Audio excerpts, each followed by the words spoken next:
Everyone knows what works. Few continue to do it after it stops being exciting.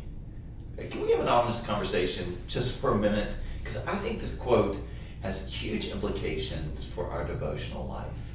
Everyone knows that it works. Everyone has heard this, that we should pray and study and do these things on a regular basis. But few do it after it ceases to be exciting. I wonder if we've gotten the reason that we're doing devotions all backwards. If it's not that we're supposed to get anything out of it each and every time, because obviously we don't. There are times of dry seasons where we may have a time of devotion where I'm like, well, I don't remember what I read, I don't remember what I prayed, I didn't get anything out of it. And yet maybe, again, that's not the reason that we're doing them. Maybe there is a bigger part that we're playing and reason why our devotions are important. I spent about a week in a monastery in Yosemite outside of Bardstown a year ago. And the monks pray 7 times a day, and one of those times is at 3 a.m. in the morning. And the reason they do is they feel like they are providing a service to the world.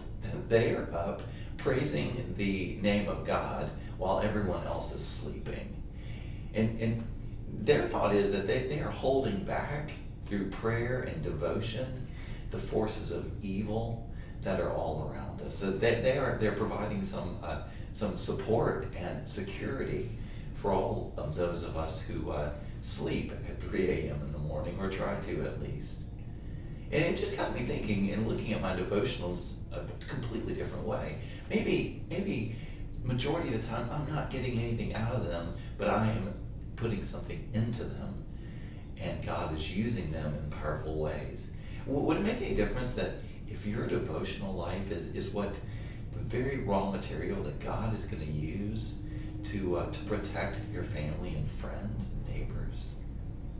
Maybe it's what you're doing when you're getting nothing out of it, and yet you're being consistent and faithful, that ends up moving the needle for one of your loved ones to come to faith or to endure in their faith. We don't know what God's up to, but we know that God's up to a lot of things, and that He hears our prayers and answers them. And so rather than seeing our times of devotion as something that we need to get something from, maybe it is our duty, our responsibility, and our great privilege to cry out to God and to spend time with Him, knowing that He is at work in ways that we may never realize this side of heaven. Everyone knows what works, but few do it after it stops being exciting. I pray that we would be those folks who continue to persevere regardless of what we're getting, because we know that God is at work in and through the times of devotion we're having.